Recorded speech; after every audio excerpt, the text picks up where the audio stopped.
What's going on? Mike Neumann here at the conclusion of the 2011 KC Classic Prejudging. Over 120 competitors, actually 160 competitors for this show.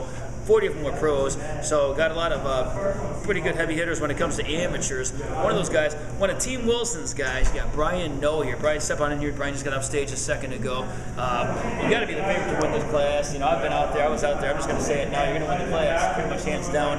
But your real competition is going to be the overall. First of all, how did you feel out there with your call-outs in the prejudging? Do you feel like they were favoring you? You know what, if they moved me in towards the middle at first, then I didn't get in the middle, but to me, if you're close to the middle, that's good enough. Yeah, plus that doesn't mean too much because they could have been so sure that you're in first place. It's right. Okay keeping you on the outside because that's how I didn't even watch your whole entire class because I was so sure you're going to win. I'm like, I don't even need to see this anymore. That's how certain I am. But you get 2 pro cards, one at the overall, and then you get second overall too, so you're going to be vying for that. But did you get a chance to look at your short class guys and the medium class guys? The medium looked tough. They were out there for a while. I kind of saw them a little bit, so they looked pretty tough. It was a tough one, but the short class winner, that's going to be the tough guy to beat, I think, as well. So, because the short class is the tough, but that's the most competitive class, because that was the one where there were 3 guys that could go either way. You know what I mean? Your class was pretty simple, I think, to pick. And the medium class were a couple guys that you don't know who's going to be, but I see you're leaner now. I've seen you 3 or 4 times now.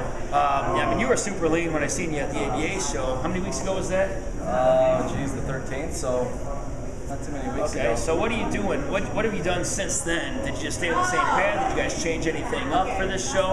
In terms of diet? Kept pulling my calories down. That's it? So yeah, I pulled my calories down more, and everything, weight training, actually my training wasn't as intense as it was for the ABA. Okay.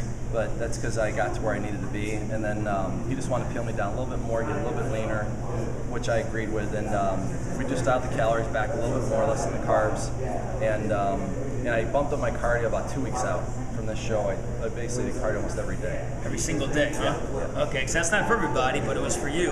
But what's a lot of cardio for you? Half an hour a day or something? I was doing 25 minutes to 30 minutes of jogging, basically, just medium intensity. Just jogging easy. 25, 30 minutes, 2.5 miles, and I did that most of the time. I did some high intensity interval training.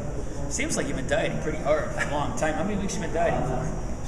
Almost a year and a half now, but for the most part, but pretty intensely this whole year. Wow. I mean, no cheat meals, no pizza, just here and there, just enough to keep you right, just keep you sane. And you're considering dieting all the way through November 19th. I see, huh? When are you going to make your mind up for that? Is it already made up? After today. After today, you'll see? Yeah. You're going to have a good night, man. I think you're going to have a good night. And that second pro card, you could be right up there with it. So, we'll find out tonight what goes on. But yeah, give the camera a pose. There's what Brian Noe looks like. Best package Brian Noe's ever brought to the stage. Check out TeamWilsonBB.com because Cliff has guys that just keep winning shows. In fact, Tanade's looking good too. I think she might do some damage in that bikini class. Yeah, she looks good. So Team Wilson's going to have themselves a good night here. Corinne's probably going to win her. It's pretty ridiculous what's going on around here. Team Wilson brings our people to Kansas City. They're going to have another good night. So we'll keep you updated on what goes on at the conclusion of the KC Classic. So until then, you got Brian Noe, Mike Neumann. We're gone.